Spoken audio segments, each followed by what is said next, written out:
En esta mañana, hermanos, vamos a hablar sobre el avivamiento. Este tema... Muchas gracias.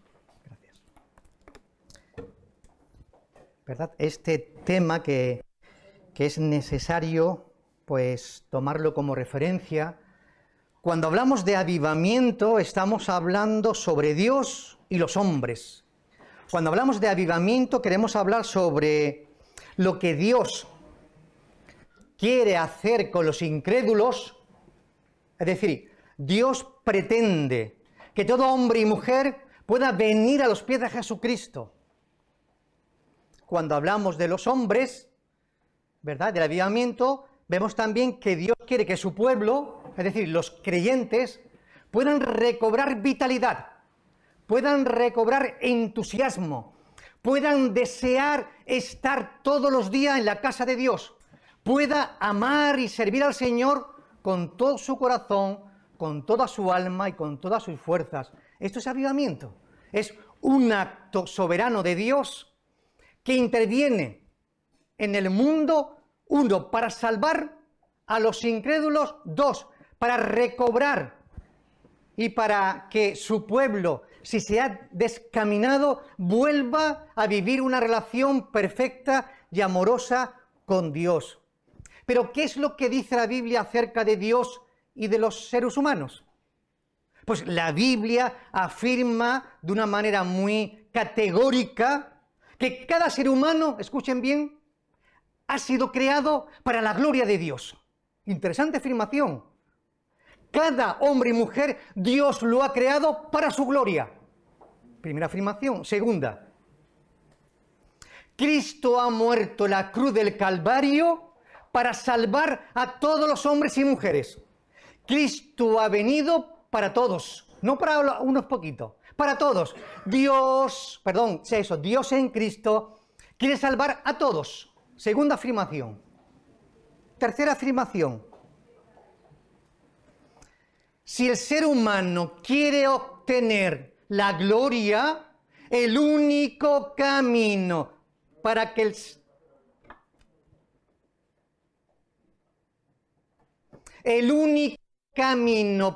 ser humano obtenga la gloria es la cruz de Cristo.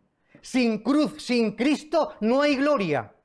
Por lo tanto, cada ser humano está siendo llamado constantemente, es lo que dice la Biblia, para mantener una relación amorosa y vital con el Señor. Pero también el avivamiento, como estamos expresando, tiene que ver que con el pueblo de Dios, con la Iglesia, a veces nos alejamos de Dios y Dios quiere que volvamos al camino. También otros abandonan la fe y Dios quiere que vuelvan. También otros se enfrían y Dios quiere que estén calientes, apasionados. También otros adoptan un estado camaleónico. ¿Se entiende lo que digo, verdad? Y Dios quiere romper la coraza para que cada hombre y mujer viva una dependencia absoluta, vital y amorosa con Dios su Creador. ¿Qué encontramos en la Escritura en relación, son las tres preguntas que están en pantalla, en relación al avivamiento? Pues de eso vamos a hablar a continuación. Vamos al primer texto. Voy a pedir colaboración de la gente más joven. Así que los más jóvenes, por favor, tened vuestra Biblia, aunque también el texto sale en pantalla, pero a los más jóvenes que estáis presentes, os voy a pedir que me ayudéis en esta lectura. Vamos a ver el primer avivamiento en el tiempo de Samuel. Tengamos presente el texto, primer libro de Samuel, capítulo 7. Y vamos a centrar nuestra atención en este momento y en este pasaje.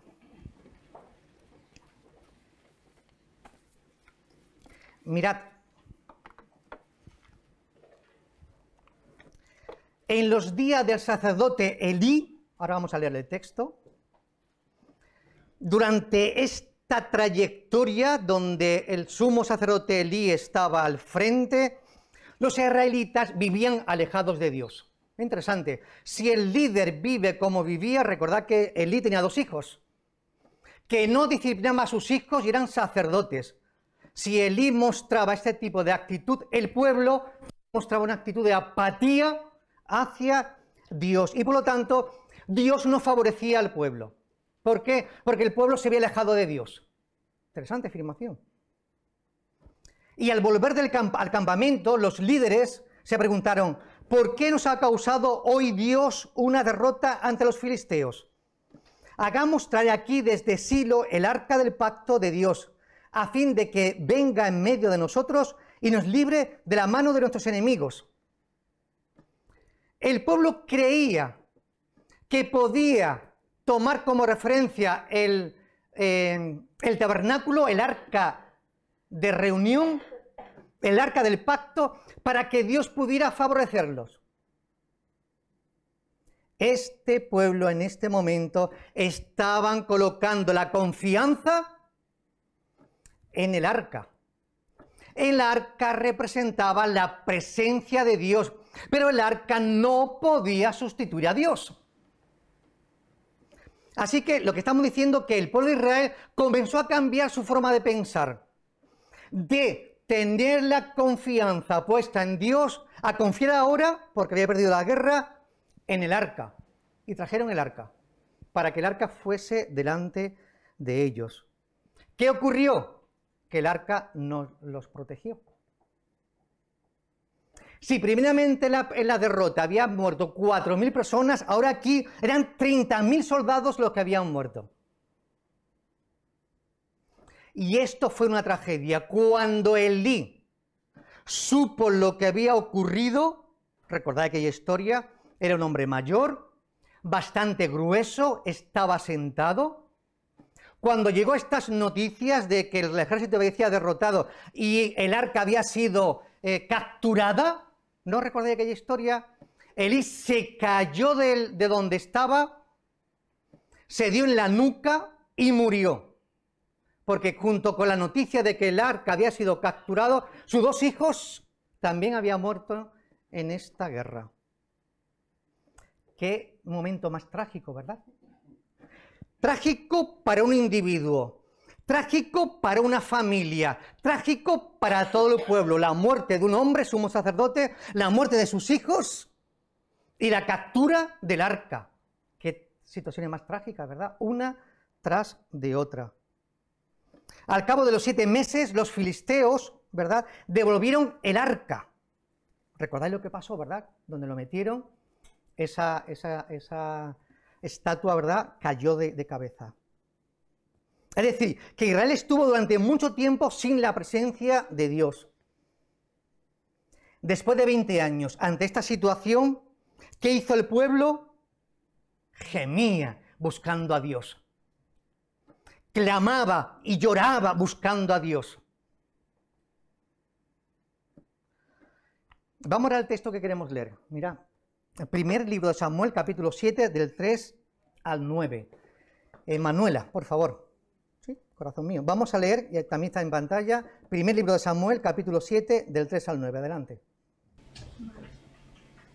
Habló entonces Samuel a toda la casa de Israel, diciendo: Si de todo vuestro corazón os volvéis a Jehová, quitad entre vosotros los dioses ajenos y a Astarot, dedicad vuestro corazón a Jehová y servidle solo a él, y él os librará de manos de los filisteos.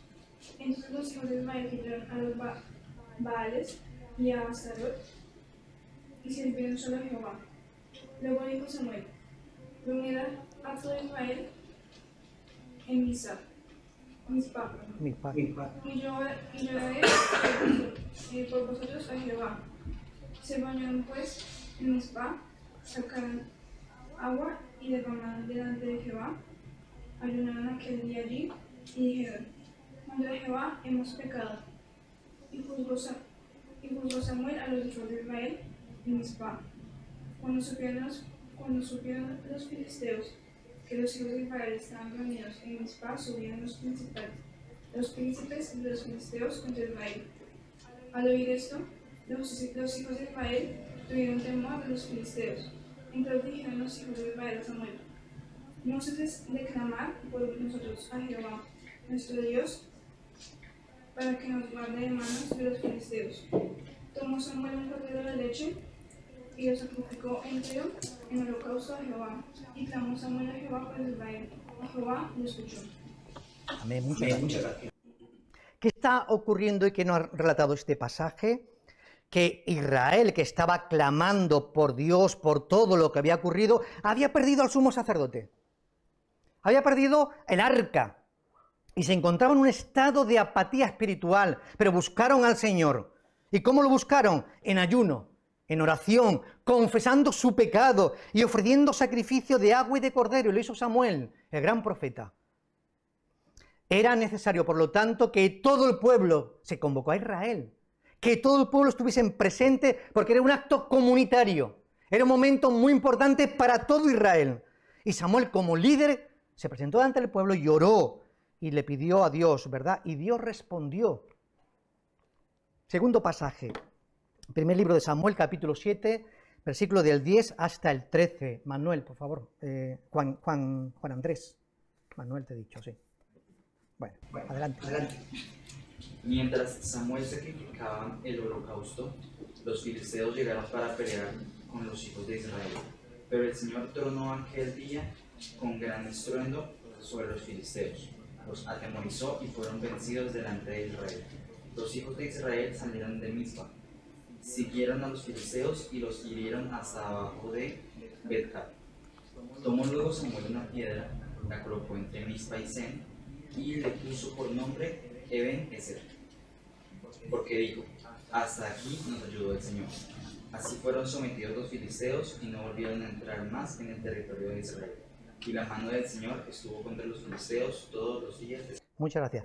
Hermano, ¿somos capaces de verlo como Dios está tratando al pueblo?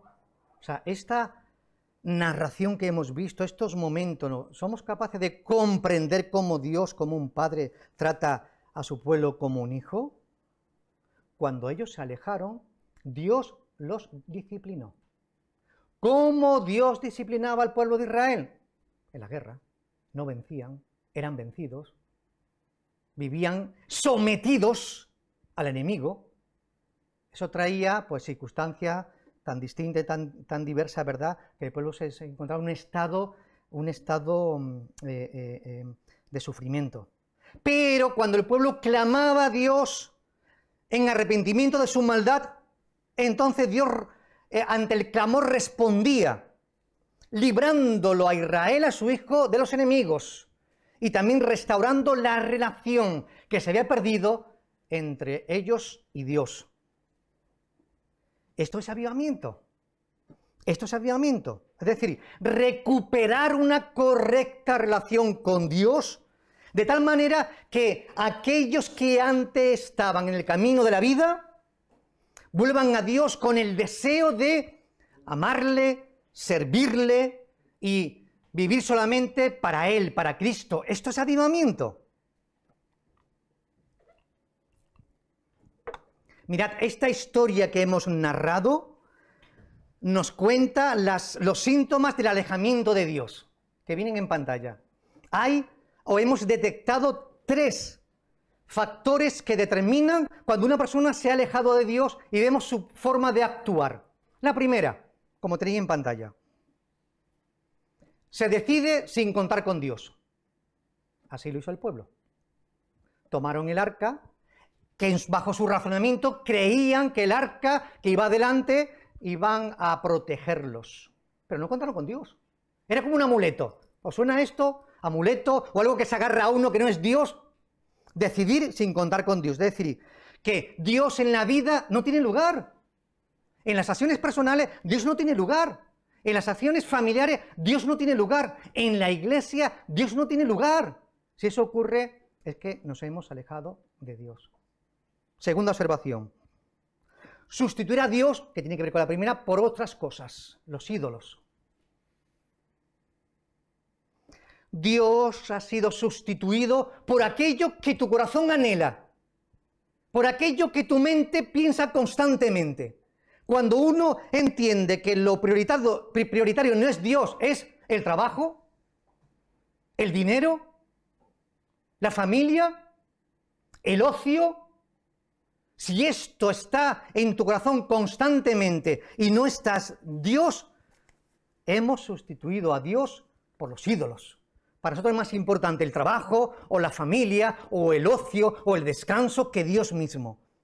Y la tercera factor es una vida de derrota, una vida pobre, una vida de ruina, llena de problemas, llena de limitaciones, de angustia, de temores, porque no hemos hecho a Dios partícipe de nuestra propia vida. Es como una cadena. Si uno se aleja de Dios, entonces lo sustituye por ídolos. Si uno abandona a Dios y lo sustituye por ídolos, su vida es un caos, es un desastre, totalmente. Por lo tanto, los pasos para el avivamiento son clamar a Dios pidiendo su bendición, arrepentirse de todo corazón, y entonces Dios actuará de una manera soberana, trayendo vitalidad, frescura, santidad de vida y una pasión por Cristo. Vidas restauradas, relaciones restauradas, y el alma se sentirá en paz y en armonía con su Creador. Segundo, historia de avivamiento. El avivamiento en tiempos de Ezequías, segundo libro de Crónicas, capítulo 29, del 1 al 10. Ahora vamos a ver en este pasaje un avivamiento en el tiempo del rey Ezequías. Así que tengamos la Biblia abierta para cuando llegue la lectura de este pasaje. Antecedentes: Acaz, rey malvado. Es muy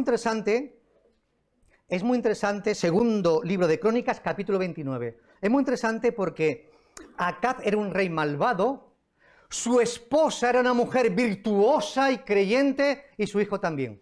Uf, qué cosa, ¿no? El padre era una calamidad, líder, rey, mal rey. Hizo lo malo ante Dios. Su mujer no era igual, y su hijo tampoco, Ezequías. ¿Qué ocurre aquí? Que bajo el liderazgo del rey Acaz, Israel vivía bajo una losa pesa de una decadencia moral y espiritual. Sin embargo, cuando tomó el trono su hijo Ezequías, él comprendió cómo su padre había actuado, cómo el pueblo se encontraba y por lo tanto, cómo Dios estaba ante la actitud del líder y del pueblo. Vamos a leer ahora el texto. Segundo libro de Crónicas, capítulo 29, del 1 hasta el 10. Aurorita, por favor. Ezequías tenía 25 años cuando ascendió al trono y reinó en Jerusalén 29 años. Su madre era Abías, hija de Zacarías. Ezequías hizo lo que agradaba al Señor, pues en todo siguió el buen ejemplo de su antepasado David. En el mes primero del primer año de su reinado, Ezequías mandó que se abrieran las puertas del templo del Señor y las reparó. En la plaza oriental convocó a los sacerdotes y a los levitas y les dijo: Levitas, escúchenme, purifíquense ustedes y purifiquen también el templo del Señor, Dios de sus antepasados, y saquen las cosas profanas que hay en el santuario. Es un hecho que nuestros antepasados se rebelaron e hicieron lo que ofende al Señor nuestro Dios, y que lo abandonaron. Es también un hecho que le dieron la espalda al Señor y que despreciaron el lugar donde Él habita. Asimismo, cerraron las puertas del atrio, apagando las lámparas y dejaron de quemar incienso y de ofrecer holocaustos en el santuario al Dios de Israel. Por eso la ira del Señor cayó sobre Judá y Jerusalén, y los convirtió en objeto de horror, de desolación y de burla, tal como ustedes pueden verlo ahora con sus propios ojos. Por eso nuestros antepasados murieron en filo de espada, y nuestros hijos, nuestras hijas y nuestras mujeres fueron llevados al cautiverio. Yo me propongo ahora hacer un pacto con el Señor, Dios de Israel, para que retire de nosotros su ardiente ira. Gracias. ¿Qué encontramos en esta historia? Que el rey Ezequías, no su padre, durante su reinado, supo reconocer que el pueblo estaba enfermo.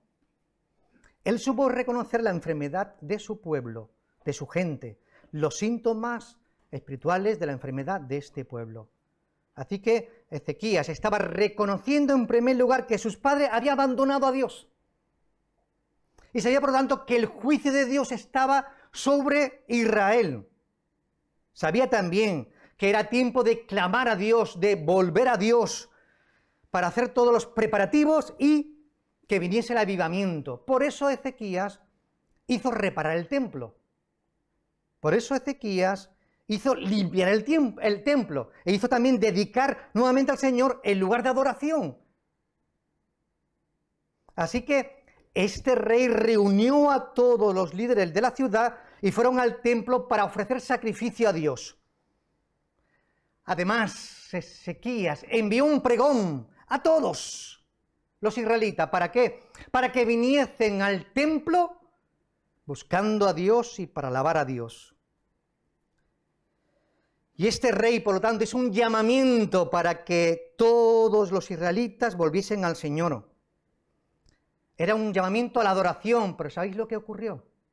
Que no todos respondieron. Algunos incluso se burlaron de esta convocatoria. Incluso ridiculizaron a los mensajeros. Otros, sin embargo, se humillaron, se reunieron para adorar. Y también en Judá se manifestó la mano de Dios y vinieron todos. Así que el pueblo se reunió para volver a Dios y Ezequías oró por su propio pueblo.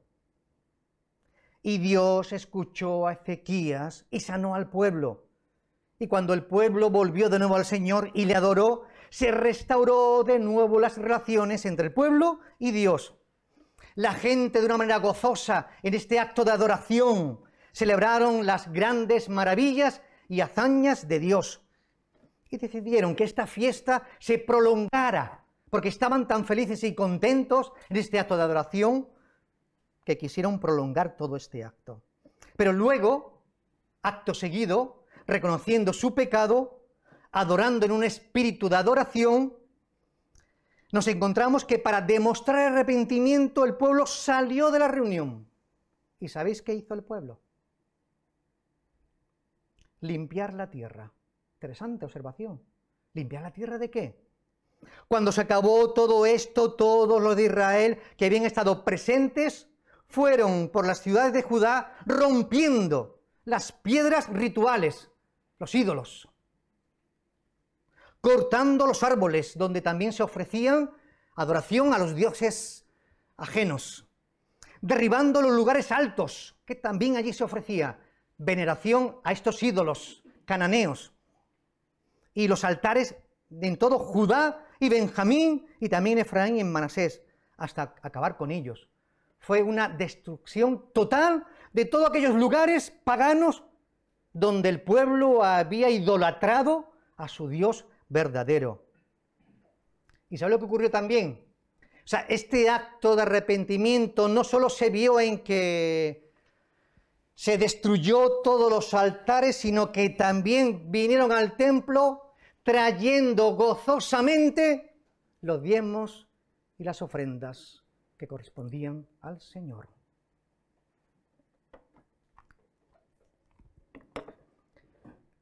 Pregunta que voy a contestar, claro, os la dejo retórica. ¿Creéis vosotros que nuestra iglesia está obedeciendo igual que Israel en esta historia? ¿Creéis que tú y yo estamos obedeciendo igual que obedecieron los israelitas en este momento?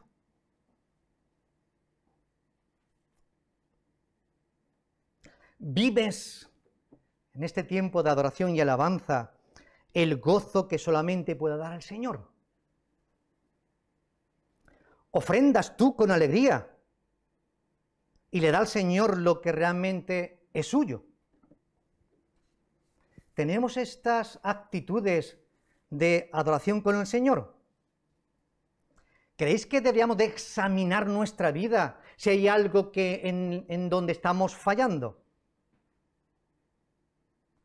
Claro, si nos dejamos examinar en nuestra vida y detectamos que hay algún tipo de enfermedad, algún cáncer, esto hay que extirparlo, claro.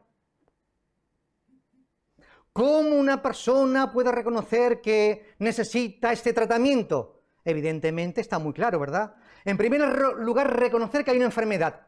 ¿Sabéis que los borrachos o cualquier otra persona que sea adicto, si no reconoce que es un adicto, jamás será sanado? Esto lo sabemos, de eso estamos hablando. Si no reconocemos que hay una enfermedad, nunca seremos sanados de esa enfermedad. Primera observación. Segunda, detectar dónde está la enfermedad ubicada en el cuerpo de Cristo, ¿verdad? Si es un cáncer, ¿dónde está detectado? ¿El hígado? ¿En el pulmón? Tercera observación, usar el bisturí. Claro, el médico usa el bisturí, corta, extrae y quita lo malo para que el problema que afecta al cuerpo, que es la Iglesia, desaparezca. Te pregunto, querido oyente, ¿detecta tú algún síntoma de enfermedad en la Iglesia? ¿Estás tú comprometido con el Señor al 100%? ¿Entregas tú la ofrenda semanalmente, como bien dice las Escrituras, a Cristo? ¿Qué ídolos te están impidiendo que puedas vivir las gratas experiencias descritas en este pasaje? ¿El ocio? ¿Antepones el ocio a otra cosa? ¿El descanso? ¿El trabajo? ¿El dinero? ¿La familia? Sabéis que esto se convierte en ídolos cuando son más importantes que el mismo Dios, que el mismo Jesucristo. Vamos a la tercera y última historia, ¿verdad? Nehemías capítulo 8, del 1 al 6, y leeremos luego también Nehemías capítulo 10, versículo 1, y luego saltaremos al 28 y 29. En este pasaje también vamos a ver algunas características de este gran avivamiento. Sabemos que Dios juzgó a Judá, ¿cómo? La deportación. El pueblo que se alejó de Dios y que no volvía, Dios permitió que el imperio de Babilonia viniese, arrasase. Muchos fueron traídos y llevados hasta Babilonia. ¿Recordáis la historia de Daniel y sus amigos? Ese fue el momento. Daniel y sus amigos fueron llevados a Babilonia, porque en Judá, recordad que aquella historia, ¿verdad?, se tomó por este imperio y toda la gente joven y de preparación fueron llevados a Babilonia. Y allí en el pueblo, en Judá se quedó la gente más pobre, la poquita gente. Y todo aquello destruido, ¿eh? Aquello era un estado de miseria y de ruina. Cuando uno se aleja de Dios, cuando una persona no quiere saber nada de Dios, su vida es una miseria y una ruina. Eso está representado en este estado, ¿verdad? Vamos a ver lo que dice el texto. ¿Nos atrevemos, Danielito? ¿Nos atrevemos? ¿No? Emma, por favor, ¿sí? Nehemías, por favor, capítulo 8, del 1 al 6. Adelante. Entonces se juntó todo el pueblo como un solo hombre en la plaza que está delante de la puerta de las aguas. Y dijeron al escriba Esdras que trajera el libro de la ley de Moisés, la cual Jehová había dado a Israel. El primer día del mes séptimo, el sacerdote Esdras trajo la ley delante de la congregación, así de hombres como de mujeres y de todos los que podían entender.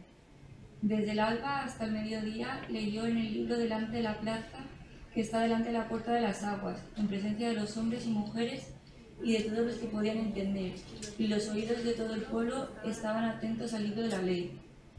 Y el escriba Esdras estaba sobre un estrado de madera que había levantado para esa oración, y junto a él estaban a su derecha Matatías, Sema, Anias, Urías, Hilcías y Masías, y a su mano izquierda Pedasías, Misael, Malquías,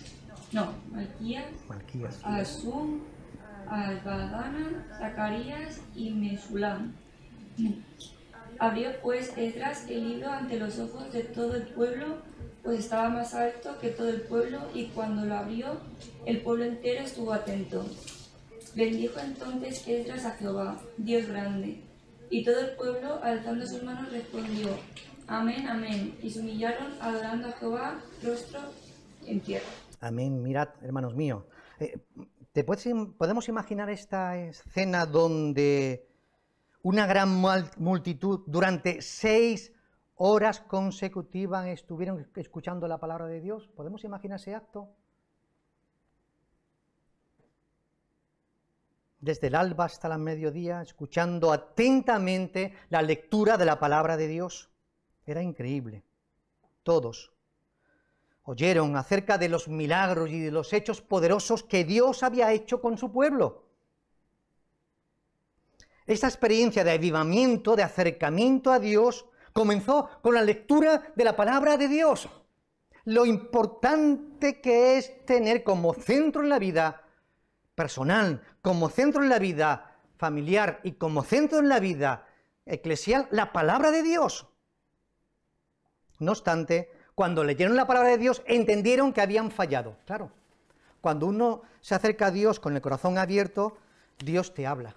Si has fallado, Dios te habla.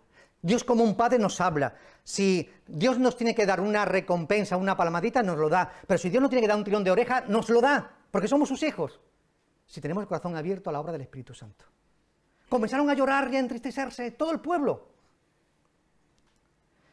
Y no querían que se interrumpiera el momento de la adoración. Así que Dios, en este momento de adoración, ellos estaban disfrutando, pero también llorando y alabando. Pero el Señor exigía que se apartaran del mal y que volvieran al Señor. Siguiente texto. Nehemías capítulo 10, versículo 1, y luego vamos a saltar al 28 y 29. Juan, ¿puedes leerlo, por favor? Nehemías 10, 1, y luego saltamos al 28 y 29, que está en pantalla. Los que firmaron fueron Nehemías el gobernador, hijo de Acalías, y Sedequías. Y el resto del pueblo, los sacerdotes, levitas, porteros y cantores, los sirvientes del templo y todos los que le habían apartado de los pueblos de las tierras a la ley de Dios, con sus mujeres, sus hijos e hijas, todo el que tenía comprensión y discernimiento. Se reunieron con sus hermanos y sus principales, para protestar y jurar que andarían en la ley de Dios, que fue dada por Moisés, siervo de Dios, y que guardarían y cumplirían todos los mandamientos, decretos y estatutos de Jehová nuestro Señor. Amén, muchas gracias. Mira también en Nehemías 9:38, que forma parte de esto: a causa pues de todo esto, nosotros hacemos fiel promesa y la escribimos, firmada por nuestros príncipes, por nuestros levitas y por nuestros sacerdotes. Estamos hablando del pacto que el pueblo hizo con Dios. Pactó, renovó su compromiso de querer ser fiel y de adorarle solamente a Dios y de servirle solamente a Dios. Y eso es lo que encontramos en esta historia, ¿verdad? El pueblo actuó conforme a lo que había escuchado. El pueblo escuchó la palabra, que llevaba tiempo sin escucharla. Y al escuchar la palabra de Dios y abriendo sus corazones, el pueblo confesó sus pecados, se apartó de los pecados y adoró a Dios. Luego Nehemías los guió en ese momento, ¿verdad?, para que afirmaran, confirmaran, de nuevo recordaran que la relación con Dios se había roto y que había que pactar de nuevo este compromiso, ¿verdad?, con el Señor. Y algo muy curioso es que firmaron mutuamente este pacto que firmaron los líderes de: Señor, nos hemos equivocado, hemos fallado, pero queremos de nuevo vivir la presencia de tu Santo Espíritu y vivir esta relación de amor en obediencia a la Escritura de Moisés.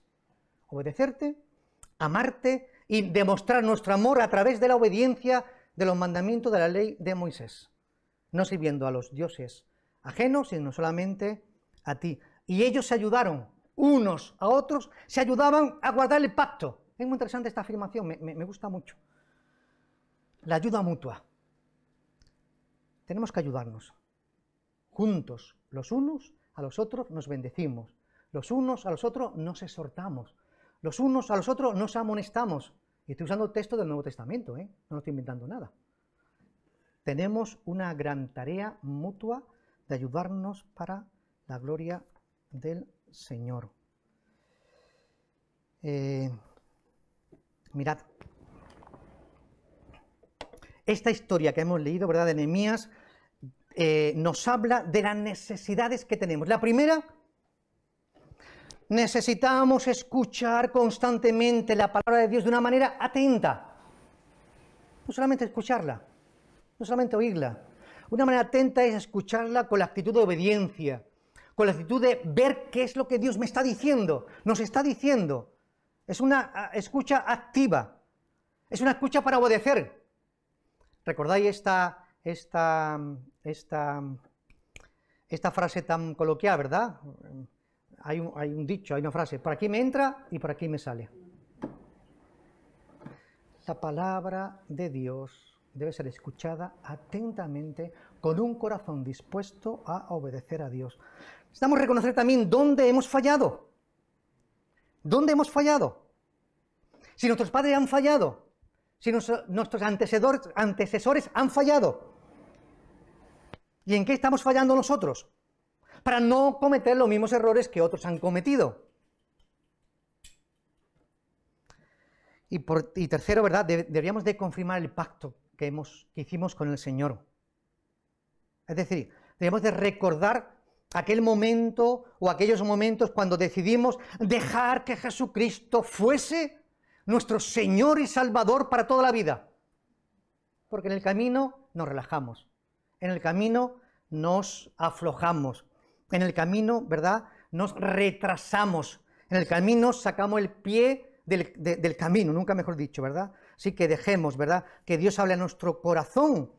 Y si Dios trae tristeza, recordad que dice la Escritura, el Espíritu Santo produce tristeza para salvación, para restauración.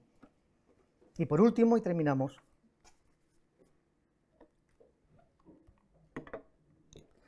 hermanos y hermanas, solo Cristo nos puede ayudar a reaccionar como Él espera. ¿Estamos dispuestos a obedecer a Dios en todo lo que Él nos diga? ¿Sabéis lo que es una plomada? Está en aquel dibujito a mano derecha. Una plomada, ¿verdad?, es lo que usan los albañiles, ¿verdad?, donde marca una línea recta para levantar un tabique u otras cositas, y esa plomada es una recta. La pregunta que nos hacemos es, si Dios pusiese esa plomada al lado de nuestra vida,